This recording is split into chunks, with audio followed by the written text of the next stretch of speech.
আসসালামু আলাইকুম রহমতুল্লাহি ওবরাকাতুহু। আলহামদুলিল্লাহি রাব্বিল আলামিন ওয়াসসালাতু ওয়াসসালামু আলা রাসূলিহিল কারীম ওয়া খাতামান নাবিয়্যিন নবিয়িনা মুহাম্মদ ওয়া আলা আলিহি ওয়া সাহবিহি আজমাইন।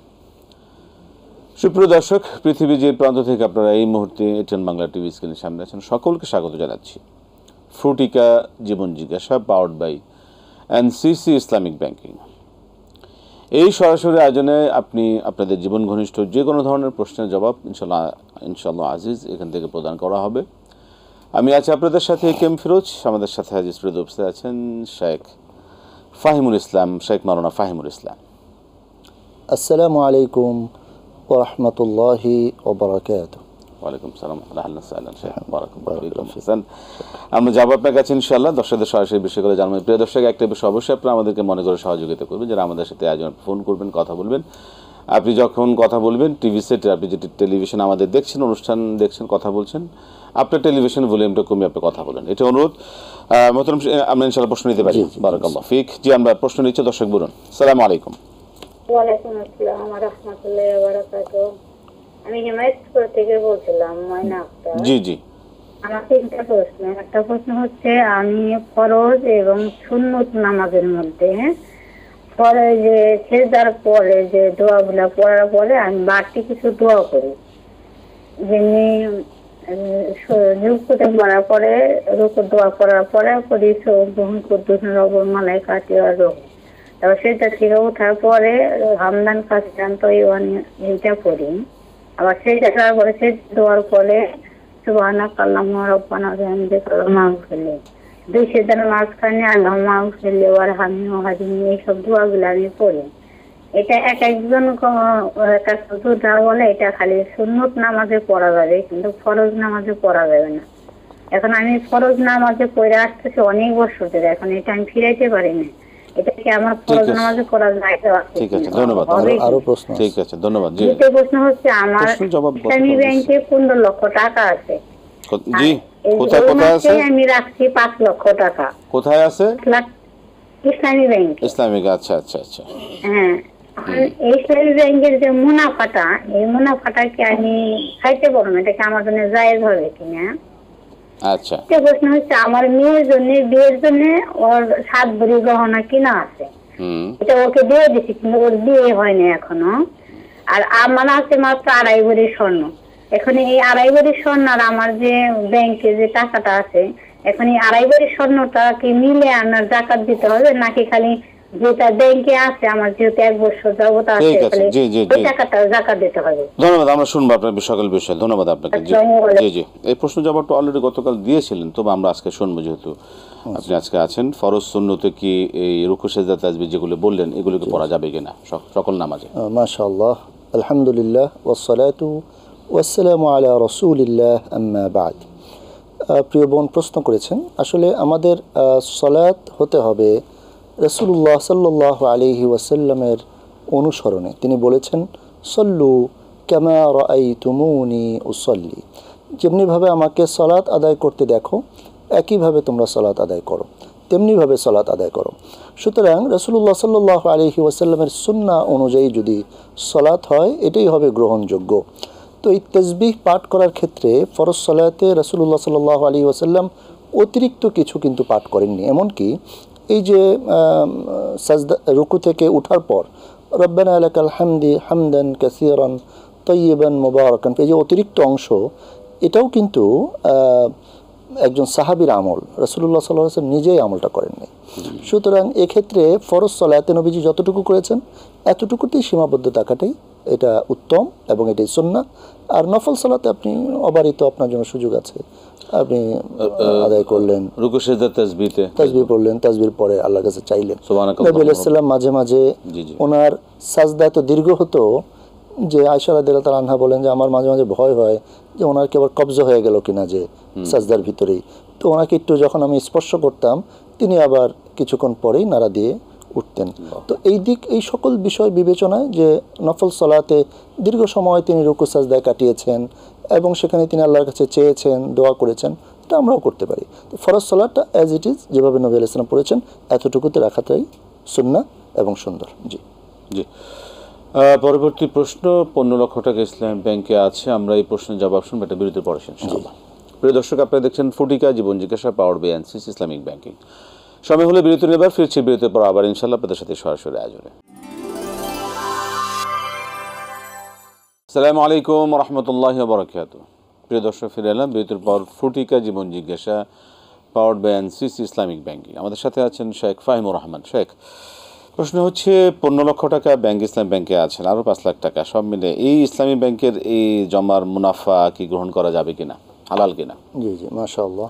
জি, ইসলামী ব্যাংক যেহেতু শরিয়া সম্মত ব্যাংক এবং এখানে শরিয়া বোর্ড আছে, দেশের বিদগ্ধ উলামায়ে কেরামগণ এই ব্যাংকের এই আয় ব্যয়গুলো ওনারা নিরীক্ষণ করেন এবং ওনারাই এই লভ্যাংশ কতটুকু হবে, যেহেতু এটা নির্ধারিত না, এটা আর কি আপনার কখনোই কোনো বছর যে একই থাকবে বিষয়টা এমন না, সুতরাং এই লভ্যাংশ গ্রহণ করতে পারে সুন্দরভাবে তিনি গ্রহণ করতে, যেহেতু এটা শরিয়া বোর্ড দ্বারা পরিচালিত। জি জি জি। যে আমরা প্রশ্ন নেব, দর্শক বলুন। আসসালামু আলাইকুম। ওয়ালাইকুম আসসালাম ওয়া রাহমাতুল্লাহি ওয়া বারাকাতুহু। আমি দেশের বাহির থেকে বলছি। আমি আপনাদের একজন নিয়মিত দর্শক। আসলে আমি দীর্ঘদিন যাবৎ আপনাদের এই অনুষ্ঠান, ইসলামী সওয়াল জবাব এবং এগুলো আমি দেখে আসছি। অনেক ধন্যবাদ আপনাকে, অনেক ধন্যবাদ। জি, ইন্ডিয়াতে ছিলাম, সেখান থেকে ফোন করছি, ভুটানে ছিলাম, সেখান থেকে, কানাডা ছিলাম, সেখান থেকে, বর্তমানে আমি থাইল্যান্ডে আছি, এখন থাইল্যান্ড থেকে কথা বলছি। আলহামদুলিল্লাহ, খুবই ভালো আপনাদের এই এটিএন বাংলার এই অনুষ্ঠান সমূহ আমি নিয়মিত দেখি। আমি সুযোগ পেলে আমি ফোন করি, লাইন পেলি। আমার প্রশ্ন হলো বেতরের নামাজ নিয়ে। বেতরের নামাজ হলো রাতের নামাজকে তোমরা বেদিল করে ফেলবে, মাগরিবের মতো নয়, এটা যতটুকু বুঝি আছে। এখন রাতের নামাজ বলতে এখানে কোন নামাজটাকে বোঝানো হয়েছে, এটা একটু কনফিউজ আমি। আমরা যে এশার নামাজ পড়ি, এশার নামাজ তো আমরা পড়তেছি 4 রাকাত এবং ফরজ এবং 2 রাকাত সুন্নাত, 6 রাকাত আমরা পড়তেছি, তারপরে আমরা করতেছি বেজুর করতেছি। এখন বেজুর বলতে কি নফল নামাজের তাহাজ্জুদের নামাজ পড়ার পরে ওই নামাজটাকে বেজুর করতে হবে, নাকি রাতের নামাজ বলতে নামাজ গুলাকে? আমরা শুনবো এই জিনিসটা। জি, ধন্যবাদ ধন্যবাদ। জি, আমরা ইনশাআল্লাহ ক্লিয়ার করবো আজকে আপনার প্রশ্নের বিষয়ে। ধন্যবাদ আপনাকে। জি মোহতারাম, 7 ভরি স্বর্ণ মেয়ের জন্য রাখা আছে, মেয়েকে অলরেডি দিয়ে দেওয়া হয়েছে, নিজের 2.5 ভরি আছে, ব্যাংকে টাকা আছে, এখন এই যাকাতটা কিভাবে আদায় করবেন? মাশাআল্লাহ। প্রথম কথা হলো যে যদি কারো স্বর্ণ গহনা এবং জমা টাকা থাকে, সব কিছুকে মানে টাকায় রূপান্তর করে তারপর তার 2.5% মূল্য একসাথে করতে হবে। এবং স্বর্ণের ক্ষেত্রে স্বর্ণের বিক্রয় মূল্যটা, মানে ক্রয় মূল্য না, বিক্রয় করতে গেলে কিন্তু একটা খাত এবং মেকিং চার্জ এগুলো বাদ দিয়েই করে।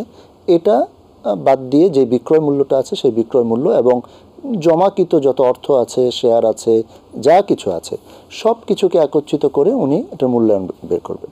যখন এটা মূল্য নির্ধারিত হইল, এবার ওইটার 2.5% তিনি যাকাত দিবেন। জি জি, আমরা জবাব পেয়ে গিয়েছি। প্রশ্ন হচ্ছে, আল্লাহ রসুল বলেছেন তোমরা সালাতটাকে, রাতের নামাজকে বেজোর করো। এই রাতের নামাজ বলতে কোন নামাজ? আচ্ছা, মাশাআল্লাহ। রাসূলুল্লাহ সাল্লাল্লাহু আলাইহি ওয়াসাল্লাম বলেছেন সলাতুল লাইলি মাসনা মাসনা, রাতের নামাজ 2 করে। ফাইদা খিফতা সুবহা, যখন তুমি সকালের ভয় করো, সাল্লি রাকাতান অথবা আউতির, তুমি এটার সাথে আরেক রাকাত পড়ে বেজর করে নাও। তো ইশার সালাত এর পরে যা পড়বো তাই হলো রাতের সালাত। যাই পড়তেছি আমি সুন্নাহ পড়তেছি, তারপর নফল পড়তেছি, তাহাজ্জুদ পড়তেছি, এগুলো সবই রাতের সালাত। উত্তম হলো এই বেজর করা শেষের দিকে, শেষ রজনীতে। যদি কেউ ভয় করে যে না শেষ রজনীতে উঠতে পারবে না, তার জন্য সুযোগ আছে যে প্রথম রজনীতেই এশার পরেই এই বেজরটা তিনি করে ফেলবেন। কেউ যদি এশার পরপরই সুন্নাহ পড়ে, নফল পড়ে, ওয়েতর পড়ে ফেলেন, তারপরে যদি তিনি আবার তাহাজ্জুদে উঠেন, তিনি তাহাজ্জুদ 2 রাকাত করে পড়তে পারেন, তাকে আর ওয়েতর আদায় করতে হবে না, কারণ ইতিপূর্বেই তিনি বেজর করে ফেলেছেন। জি, মানে রাতের শেষ নামাজটা যেন বেজর হয়, এটা উত্তম। এটাই উত্তম। আমরা প্রশ্ন নিতে পারি। জি দর্শক বলুন। আসসালামু আলাইকুম। আসসালামু আলাইকুম। ওয়ালাইকুম সালাম ওয়া রাহমাতুল্লাহ। আমি জয়পুরহাট থেকে বলতেছি। জি বলবেন। আমার একটা প্রশ্ন আমি বসন্ত ধরে করতে চাই, লাইন পাই না। প্রশ্ন হচ্ছে যে ইফতার তাড়াতাড়ি করতে হয়, এটা তো হুজুর আপনারা বলেন শুনি। টিভিতে যে ইফতারের টাইমটা দেওয়া থাকে আমাদের রাজশাহীতে 6টা এখন 10-এ 12-এ, তো এই টাইমটা কি আসলে তাড়াতাড়ি টাইম না দেরির টাইম, এটা আমি জানতে চাই। আর আমরা এখানে আহলে হাদিস মসজিদে ওই যে ওই ইফতারের মানে টিভির যে টাইমটা দেওয়া থাকে তার থেকে 5-6 মিনিট আগে আজান দেয়, আর হানিফি মসজিদে 5-6 মিনিট পরে দেয়। আহলে হাদিস মসজিদে 6টা 4 দেয়, আর এখানে দেয় 6টা 12। এখন কোন আজানে আমরা ইফতার করব? আবার মাঝখানে কেউ সাথে হাতেও দেয় অন্যান্য গ্রামে, পাশাপাশি গ্রামে। এখন এটা তো খুবই, আমরা তো জানতেছি না যে আসলে কোন টাইমটা আগে হচ্ছে বা পরে হচ্ছে, এটা তো খুব কনফিউশনে পড়ে যায়। আপনি রাজশাহী থেকে বলছেন? আমি জয়পুরহাট থেকে বলতেছি। জয়পুরহাট, ঠিক আছে, ঠিক আছে, জয়পুরহাট। ঠিক আছে, ধন্যবাদ। আমরা শুনবো। ধন্যবাদ। জি মোহতারাম, শুনলেন। আমরা আমরা আমরা আমরা একটা বিরতির পরে এসে শুনি, সময় হয়ে গেল বিরতির থেকে ফিরে এসে ইনশাআল্লাহ। প্রিয় দর্শক, আপনারা দেখছেন ফুটিকা জীবন জিজ্ঞাসা, powered by NCC Islamic banking. সময় হলো বিরতি নেবার, ফিরছি বিরতির পর আবার ইনশাআল্লাহ আপনাদের সাথে সরাসরি আয়োজনে। আসসালামু আলাইকুম রহমতুল্লাহ বরকাতুহু। প্রিয় দর্শক, ফিরে এলাম বিরতির পর। ফুটিকা জীবন জিজ্ঞাসা, powered by NCC Islamic banking. আমরা মোহতারাম বিরতির আগে যে বিষয়টা আমাদের দর্শক বলছিলেন যে জয়পুরহাট, সেখান থেকে তিনি ইফতারির যে বিভিন্ন টাইম, সেটা ক্ষেত্রে তারা আসলে কোনটা ফলো করবেন? আহলে হাদিস এক টাইমে দিচ্ছে, হানাফি মসজিদে এক টাইমে দিচ্ছে, লোকাল মসজিদে একরকম দিচ্ছে। আসলে কি এই বিষয়ে আমরা কোন সিদ্ধান্ত নিতে পারি? মাশাআল্লাহ, আলহামদুলিল্লাহ, এটা একটা গুরুত্বপূর্ণ প্রশ্ন। আসলে ইফতারের সময়টা যেহেতু আগানোর কোনো সুযোগ নেই, না, তো এক্ষেত্রে আমাদের স্থানীয় যে ক্যালেন্ডার আছে এটা অনুসরণ করা, এবং যদি আমাদের বাংলাদেশে ইসলামিক ফাউন্ডেশন একটা ক্যালেন্ডার করে যেটা সারা দেশের জন্য, ওইখানে কিন্তু বলা থাকে যে রাজশাহীতে কত মিনিট বাড়িয়ে, এলাকা ভিত্তিক কত মিনিট বাড়াবে। সুতরাং ওইটাকে যোগ করে তারপর এটাকে মানতে হবে। এক্ষেত্রে কেউ আগে দেখ পরে দেখ এটা আমাদের দেখার বিষয় না। আমরা দেখবো যে ক্যালেন্ডারের সময় যদি টাইম, হ্যাঁ, যেটা থাকে, যেমন 6টা 12 থাকলে বাস আমি 6টা 12 হয়ে গেছে, আজান হয় নাই, আমি কিন্তু ইফতার করে ফেলবো আমার এলাকার সময় অনুযায়ী। তো স্থানীয় ক্যালেন্ডারটা ফলো করবে ইনশাআল্লাহ। এক্ষেত্রে ইসলামিক ফাউন্ডেশন যেটা করছে, পাশাপাশি রাজশাহী অঞ্চলে এটিএন বাংলায় যেই সময় দেখায়, এটাও কিন্তু আপনারা ফলো করতে পারেন। রাইট, জি। আমরা প্রশ্ন নিচ্ছি, দর্শক বলুন। আসসালামু আলাইকুম। ওয়ালাইকুম সালাম ওয়া রাহমাতুল্লাহি ওয়া বারাকাতুহু। হুজুর, আমি ধরমপাড়া সুনামগঞ্জ থেকে ইনুস বলছিলাম। বলুন ইনশাআল্লাহ। হুজুর, গত জুম্মাবারে ইমাম সাহেব ওয়াজ ফরমাইলেন যে কেউ সিয়াম পালন করে যদি আপনার তারাবি নামাজ না পড়ে, সেই রোজা আল্লাহ রাব্বুল আলামিনের দরবারে কবুল হবে না। এটা কি হাদিস, কথাটা কি হাদিস দ্বারা সাব্যস্ত? আর 2 নম্বর প্রশ্ন হইছে যে ব্যক্তি আল্লাহর রাস্তায় একদিন সিয়াম পালন করবে, আল্লাহ তাআলা সেই একদিন সিয়ামের বিনিময়ে তার মুখমণ্ডলের জাহান্নামের আগুন থেকে 70 বছর দূরত্বে সহায় রাখবেন। ইহা কি সহিহ হাদিস? ঠিক আছে, দুর্যোগ থেকে দূরে রাখবেন। ঠিক আছে, ধন্যবাদ। আমরা শুনবো। জি মোহতারাম। জি জি। সিয়াম না করলে, কিয়াম না করলে সিয়াম কবুল হবে না। আলহামদুলিল্লাহ, এক্ষেত্রে হাদিস শরীফে যেটা এসেছে, রাসূলুল্লাহ সাল্লাল্লাহু আলাইহি ওয়াসাল্লাম বলেছেন, মান সামা রমাদানা ঈমানান ওয়া ইহতিসাবা গুফিরা লাহু মা তাকাদ্দামা মিন যামবি। যে ব্যক্তি ঈমানের সাথে সওয়াব লাভের আশায় রমাদানের সিয়াম পালন করলো, তার জীবনের সকল গুনাহগুলোকে আল্লাহ তাআলা ক্ষমা করে দিবেন। পাশাপাশি নবীজি বলেছেন, মান কামা লাইলাতা রমাদানা ঈমানান ওয়া ইহতিসাবা গুফিরা লাহু মা তাকাদ্দামা মিন যামবি।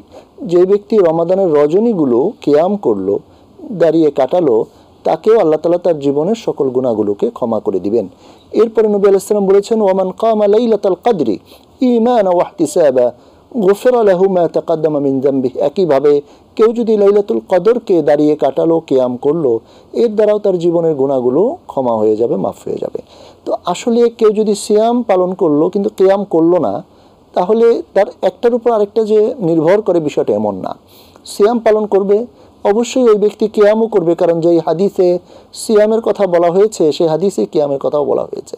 আর পাশাপাশি রব্বুল ইজ্জত ওয়াল জালাল আমাদের জন্য সিয়ামকে ফরজ করেছেন, কিন্তু কিয়ামটাকে ফরজ করা হয় নাই।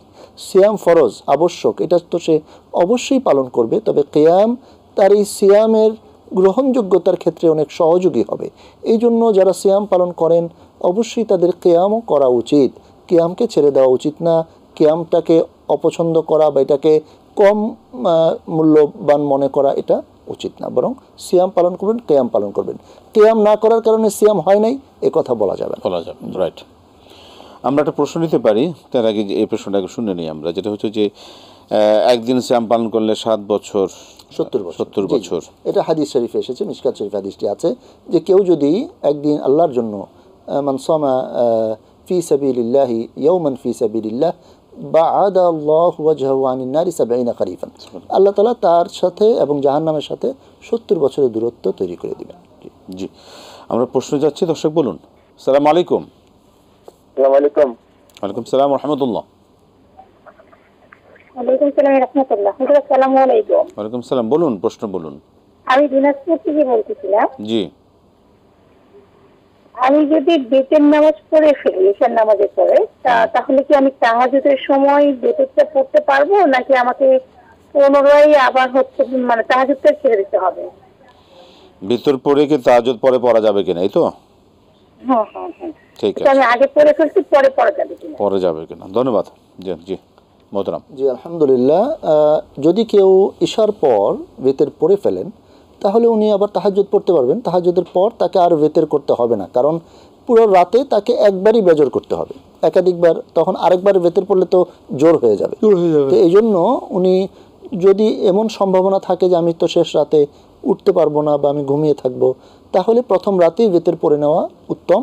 আর যদি কেউ নিশ্চিত থাকি নিয়মিত আমার আমল আমি প্রতিনিয়ত উঠতে পারি, তাহলে শেষ রাতেই বেতের আদায় করা উত্তম। জি আহসান আহসান, মাশাআল্লাহ। আমরা প্রশ্ন নেব, দর্শক বলুন। জি, এটিএন বাংলা। আসসালামু আলাইকুম, বলুন। জি, বলে ফেলুন, বলে ফেলুন, বলুন। হ্যালো, জি শুনছি, বলুন, আপনি কি প্রশ্ন, বলে ফেলুন। প্রশ্ন আমার ছোট বোন তো সরকারি চাকরি করে, ভালো তো। কিন্তু আর হাজবেন্ড মারা গেছে, একটা বাচ্চা আর কি। ওনার ওই গত জানুয়ারি মাস থেকে কোনো স্যালারি হয় না, আর অত চলতে হয় না, অসুস্থ। তো আমি যদি তাকে যদি মাস চলার জন্য কিছু টাকা দেই, সেটা কি জাকাত হিসাবে হবে? আমি মনে মনে যদি আমি জাকাত হিসাবে দেই আর কি, এই জাকাতটা হবে কিনা? আচ্ছা আচ্ছা, ছোট বোন। আর একটা প্রশ্ন হলো, আমি যদি ভোররাতে সিয়ারি খাইয়া যদি সময় অনুযায়ী উঠি, তো তাহাজ্জুদ নামাজ পড়ে আর একবারে ফজর নামাজ পড়ি, আমার এই তাহাজ্জুদ নামাজটা হবে কিনা? সাহারি খেয়ে আপনি তাহাজ্জুদ পড়তে চাচ্ছেন? জি জি জি সাহারির পর তাহাজ্জুদ পড়ে ফজর পড়ে আপনি শেষ করবেন, তাই তো? জি জি জি। ঠিক আছে, এটা কি হবে কিনা? ধন্যবাদ। জি, আমরা শুনছি। মোহতারাম, শুনলেন? জি মাশাআল্লাহ। ওনার প্রথম প্রশ্ন যে বোনকে যাকাত দিতে পারবেন কিনা। জি, যাদের দায়িত্ব আমার প্রতি ন্যস্ত আছে তাদেরকে যাকাত দেওয়া যাবে না। যেমন আমার পিতামাতা, আমার স্ত্রী, আমার সন্তান যারা আমার অধীনে আছে তাদেরকে যাকাত দেওয়া যাবে না। কিন্তু বোন তো আমার অধীনে না, সুতরাং চাইলে আপনি আপনার বোনকে যাকাত দিতে পারবেন, মানে যেটা মাসে মাসে দিবেন, যেহেতু তিনি অসহায়, এবং পরে এটা আপনি যাকাতে কাউন্ট করে রাখবেন, এতে কোনো অসুবিধা নেই, দেওয়া যাবে। সেই ক্ষেত্রে মানে এটাকে বলে দেওয়া জরুরি, বলে দেওয়া জরুরি না, যাকাত বলে দেওয়া জরুরি না। মনে কষ্ট পেতে পারে, আপনি হিসাব নিজের কাছে রাখলেন, আল্লাহ জানেন, আপনি জানেন, বাস এটাও তাকে বলতে হবে। খুবই সহজ, খুবই সহজ। আমরা পরবর্তী প্রশ্ন, সাহারির পরে কি তাহাজ্জুদ পড়ে এইভাবে? জি জি জি মাশাআল্লাহ। আপনি সাহারি খেয়ে তারপর আপনি তাহাজ্জুদ পড়ে আপনি ফজর পড়বেন, ঠিক আছে। তবে অবশ্যই খেয়াল রাখতে হবে যে আমার ওয়েতেরটা সাহারির সময়ের ভিতরে হইল কিনা। সাহারি শেষ আর এরপরে আমার সময়ও শেষ, তাহলে কিন্তু ওয়েতের ফজরের ওয়াক্তে চলে গেল। এই জন্য এটা খেয়াল রাখতে হবে যে সাহারি শেষ করে যেন সময় থাকে। হ্যাঁ জি, যে সাহারির সময় বাকি থাকতে থাকতে উনি তাহাজ্জুদে পড়তে পারবেন, ওয়েতেরও পড়তে পারবেন। যখন ফজর শুরু হয়ে গেল, তো তারপরে আপনি কিন্তু আর ওয়েতেরটা পড়তে পারবেন, মানে সেটা হলো যে যদি কেউ মানে নিয়মিত তার আমল ছুটে গেল তাহলে সে পড়তে পারবে, এছাড়া আপনাকে আগেই পড়তে হবে। আমরা আসছি আবারও একটা বিরতির পর ইনশাআল্লাহ। প্রিয় দর্শক, আপনারা দেখছেন ফুটিকা জীবন জিজ্ঞাসা, পাওয়ার বাই আনসিস ইসলামী ব্যাংকের। সময় হলো আবারও বিরতি নেবার, ফিরছি বিরতির পর আবার ইনশাআল্লাহ। আসসালামু আলাইকুম রহমতুল্লাহ বরকাত। প্রিয় দর্শক, ফিরে এলাম বিরতির পর। ফুটিকা জীবন জিজ্ঞাসা, পাওয়ার বাই আনসিস ইসলামিক ব্যাংকিং। আমরা যাব বিরতির পর দর্শক প্রশ্ন। দর্শক বলুন। আসসালামু আলাইকুম। আসসালামু আলাইকুম। ওয়ালাইকুম আসসালাম রাহমাতুল্লাহ। জি, রামপুরা থেকে লুবনা বলছি। আমার একটু প্রশ্ন ছিল যে আমার চাচার মৃত্যুর পরে তো সে অনেক একটু আর্থিক সংকট তাদের, তো ওই লাশ বাড়ি নিয়ে যাওয়ার জন্য যে টাকাটা ব্যয় করা হয়েছে আমি করেছি, ওইটা জাকাত থেকে দেয়া যাবে কিনা? আর একটা প্রশ্ন হচ্ছে, ইশাক নামাজ, চাষ নামাজ, দুইটা নামাজ কি আদায় করা যাবে না? যে ইশাক নামাজ আদায় করলাম, পরবর্তীতে চাষ নামাজ আদায় করলাম, আর জাওয়ালের ওয়াক্তটা কতক্ষণ থাকে? আর আমার আরেকটা প্রশ্ন আছে, সেটা হচ্ছে যে দেখা যায় ইফতারের কাজ করে আমি যদি বিকেল বেলা একটু গোসল করি, তাহলে কি না রোজার কোনো ক্ষতি হবে? আগে যদি গোসল করা থাকে তারপরেও ফ্রেশ লাগার জন্য। ঠিক আছে, ধন্যবাদ। আসসালামু আলাইকুম। ওয়ালাইকুম আসসালাম। জি মোহতারাম। চাচার লাশকে বাড়িতে নেওয়ার জন্য অন্যত্র প্রেরণের জন্য সেখানে কি যদি ভাতিজি হিসাবে যাকাতের টাকা খরচ করেন সেটাকে জায়েজ হবে কিনা? আচ্ছা, মাশাআল্লাহ। যাকাত এর মানে যে পারিভাষিক সংজ্ঞা সেটা হলো যে আপনি আরেকজনকে তামলিকুল মাল করতে হবে, সম্পদটা তাকে দিয়ে দিতে হবে, সে যেন এটা মালিক হয়। তো মৃত ব্যক্তিকে কিন্তু যাকাত দেওয়া যায় না। সেক্ষেত্রে আপনি হয়তো চাচাতো ভাই বা বোন এরকম যদি কেউ থাকে অসহায়, আপনি তাকে যদি দেন, এবার সে খরচ করুক, এতে কোনো অসুবিধা নেই। কিন্তু আরেকজনের অনুমতি চাই। এটা যাকাত কাকে দিচ্ছে? যাকাতের নিয়ম কি? ফুকারা মাসাকিন। মৃত ব্যক্তি কিন্তু ফুকারাও না মাসাকিনও না। তো এই জন্য যদি আপনি নিজে থেকে খরচ করেন, এটা এমনি সাদাকা করে দেন, সেটা উত্তম হবে। কিন্তু যদি আপনি যখনই একটা জিনিস যাকাত করতে যাবেন, তখন এটা তাকে এই সম্পদের মালিক বানিয়ে দিতে হবে। সম্পদের মালিক বানিয়ে দিলেন, এবার তিনি যে কোনো পারপাসে খরচ করেন, এটা তার ব্যাপার। এভাবে যাকাত আদায় করতে হবে ইনশাআল্লাহ। জাওয়ালের ওয়াক্ত কতক্ষণ? আচ্ছা, এর আগে মনে প্রশ্ন ছিল যে উনি ওই ইশরাক এবং চাশত পড়তে চান। জি জি, ইশরাক পড়ার পর আপনি চাশত বা দোহা যেটা পড়েন, অসুবিধা নেই। আর জাওয়ালের ওয়াক্তটা হলো একদম মানে জাওয়াল মানেই হলো যে ঝুঁকে যাওয়া, যেটা পশ্চিম দিকে যখনই সূর্যটা হেলে যায়, ঢলে যায়, এটা হলো জাওয়ালের ওয়াক্ত। তো এটা আমাদের এই মানে সূর্যটা একটা রেখা অতিক্রম করতে হয়তো 3-4 মিনিট সময় লাগে আর কি। এটা ওই যখন একদম মাঝ বরাবর থাকে, এখান থেকে যখনই জাওয়াল হবে তারপর থেকেই এই আপনি জোহরের ওয়াক্ত শুরু হয়ে যাবে আর কি। তো একদম মাঝ বরাবর হয়তো 3-4 মিনিট থাকে এই সময়টা। এই সময়টা আর কি সালাত আদায় করা যাবে। জি জি, আহসান। আমরা প্রশ্ন নিচ্ছি, দর্শক বলুন। আসসালামু আলাইকুম। আসসালামু আলাইকুম। ওয়ালাইকুম সালাম ওয়া রাহমাতুল্লাহ। আমি তখন প্রশ্নটা জিজ্ঞেস বুঝতে পারি না। আমার ওই ছোট বোন এমনি সরকারি চাকরি করে, বেতন পায় সে অনেক, প্রায় 40-50 হাজার টাকা। কিন্তু সরকার তরফ থেকে বরাদ্দ বাজেট বরাদ্দ নাই, যে গত 3-4 মাস যাবৎ স্যালারি বন্ধ। তার অন্য কোনো উপায় কেউ সাহায্য করার মতো লোক নাই? এটা এটা এটা জবাব দেওয়া হয়েছে। আপনি আপনার বোনকে যাকাত দিতে পারবেন? জি জি। আচ্ছা, ঠিক আছে। যদি আপনার বোন যাকাত দাতা না হন, মানে তার যদি স্বর্ণ গহনা থাকে, তার টাকা পয়সা জমা আছে, তাহলে সেটা তো আপনি দিতে পারবেন না। কিন্তু এছাড়া যদি উনি আসলেই মানে একদম অভাবী হন, যে ওনার আসলে ওই আয়টাই ছিল সম্বল, আর কিছু নাই, তাহলে আপনি তাকে যাকাত দিতে পারবেন। মানে সাময়িকভাবে তিনি অভাবগ্রস্ত বোঝা যাচ্ছে, কিন্তু এমনি তার ইনকাম আছে, আটকে আছে, ওই যে বেতন পাচ্ছে না। কিন্তু একজন লোক যদি নিজেই যাকাত দাতা হন, তাকে আর যাকাত দেওয়া যাবে না, কারণ সে নিজেই তো যাকাত দাতা। তো যাকাত গ্রহীতা হবে কারা? যিনি যাকাত দাতা না, তিনি যাকাত গ্রহীতা হতে পারবেন যদি তিনি ফোকারা হন, মাসাকিন হন, যাকাতের নিয়োগ কর্মচারী হন, এবং যে 8টা খাত বলা হয়েছে, সেই 8টা খাতের ভিতরে আবার এমনও আছে যে তিনি হয়তো তার দেশে অনেক সম্পদশালী, সফরে এসে সম্পদ হারিয়ে ফেলছেন, তিনিও যাকাত পাবেন। হ্যাঁ জি। সেক্ষেত্রে এই মুহূর্তে যদি তার যাকাত দেওয়ার সামর্থ্য থাকে, তাহলে তিনি যাকাত গ্রহণ করতে পারবেন না। যদি যাকাত দেওয়ার মতো সামর্থ্য এই মুহূর্তে না থাকে, তাহলে তিনি যাকাত গ্রহণ করতে পারবেন। জি জি, আমরা পরিষ্কার।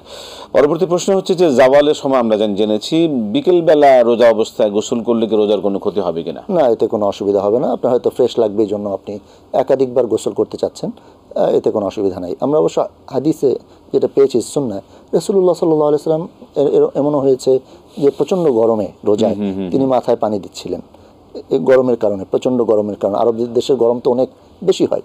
তো আপনি যদি অনেক সময় গরমের কারণে কেউ একাধিকবার গোসল করেন, এতে কোনো অসুবিধা নেই, এতে কোনো সিয়াম কোনো নষ্ট হবে না। এছাড়াও আমাদের মা বোনরা যেহেতু রান্নাবাড়া করেন, তারা হয়তো রান্নাবাড়া করার পরে ইফতারের আগে একটু ফ্রেশ হতে চান, কারণ আবার সালাত আদায় করবেন, রাতের সালাত রয়েছে, এই জন্য একাধিকবার গোসল করলে এতে কোনো সিয়ামের কোনো ক্ষতি হবে না। মানে প্রশ্ন থেকে প্রশ্ন জাগে। প্রশ্ন হচ্ছে যে কেউ যদি মানে খুব পিপাসার্থ, সেই ক্ষেত্রে যদি একটু কুলি করলে কি এই জাতীয় ইয়া থেকে কোনো সুযোগ আছে কিনা? হ্যাঁ, সেক্ষেত্রে যদি উনি নিশ্চিত থাকেন যে আমি কুলি করছি, এই পানিটা আমার ভিতরে যাচ্ছে না, মুখের ভিতরে হয়তো লালা চলে আসছে, মুখ আটকিয়ে যাচ্ছে, শুকিয়ে গেছে, অস্বস্তি লাগতেছে, সে একটু পানি নিয়ে কুলি করে ফেলে দিল, এতে কোনো সিয়ামের ক্ষতি হবে না। একটা আমাদের মা বোনদের একটা খুব গুরুত্বপূর্ণ মাসালা, সেটা হচ্ছে যে আমাদের মা বোনদের রান্নাবান্না করতে হয়। রান্নাবান্না করার ক্ষেত্রে তাদের খাবারের যে স্বাদের ক্ষেত্রে লবণ সহ অন্যান্য বিষয়গুলোর ক্ষেত্রে ঝাল, এগুলো টেস্ট করার জন্য কি তারা কি রোজা অবস্থায় কি এই বিষয়টা কি করতে পারেন? মাশাআল্লাহ মাশাআল্লাহ, এই বিষয়ে আসলে ফিকহি মাসালা আছে। তবে আমাদের পুরুষদের সহনীয় হওয়া উচিত, সহনশীল হওয়া উচিত, যে আমরা বাসায় বলে দিব যে যদি কোনো অসুবিধা থাকে, মানে লবণ কম হয়েছে, ঝাল বেশি হয়েছে, এই বিষয়টা আমরা- এতে যেন আমরা কখন এটা নিয়েই না আমরা মানে উত্তেজিত না হয়ে যাই। না, না, এটাই যদি পুরুষদের মেনে- বড় মেনে- দায়িত্ব। মেনে নেওয়ার থাকে। আচ্ছা, আর এছাড়া মহিলারা বাধ্য হলে উনি হয়তো একটু টেস্ট ঠোঁট করতে নিয়ে পারেন। সাথে সাথে আবার ফেলে দিলেন, ফেলে দিতে পারেন। কুলি করে ফেলে দিলেন। ইমার্জেন্সি প্রয়োজনের ক্ষেত্রে এটা হলো যার স্বামী খুব গরম, একদম ই তাকে করে। মানে ইয়া তাকে করার জন্য- বুঝাইতে হবে তাকে যে দেখো আমার রোজাটা নষ্ট হয়ে যাবে, তো কখনো যদি কম বেশি হয় তুমি এটা নিয়ে মন কষ্ট নিয়ে Right. আবার আগারাই করো না। জি। এটা হিকমতের সাথে এটা এটা ব্যবস্থা এটা খুব করে। ইমার্জেন্সি হলে, প্রয়োজন হলে সেটা করা জি, যেতে পারে, করা কিন্তু যেতে সাথে সাথে গুলি করে এটাকে আবার আবার ফ্রেশ পরিষ্কার হতে হবে। আমরা অনুষ্ঠানের শেষ পর্যায়ে চলে এসে আপনাকে অসংখ্য ধন্যবাদ। জাযাকাল্লাহ খায়রান, বারাকাল্লাহু ফীকুম, আহসানুল্লাহ, মাশাআল্লাহ। প্রিয় দর্শক, আমরা শুনছিলাম আপনাদের মূল্যবান প্রশ্নের আলোকে আমরা কিভাবে আমাদের জীবনকে সাজাতে পারি, কোন সুন্নাহ আলোকে। এই জবাবগুলো আমাদের জন্য খুবই উপকারী। আল্লাহ পাক কবুল করুন। যা জানছে তা মানার তৌফিক দান করে এবং তা মানা আমাদের জন্য সহজ করে দেন। আজকে শেষ করছি, প্রিয় দর্শক, বিদায় নিচ্ছি। আসসালামু আলাইকুম ওয়া রাহমাতুল্লাহি ওয়া বারাকাতুহু।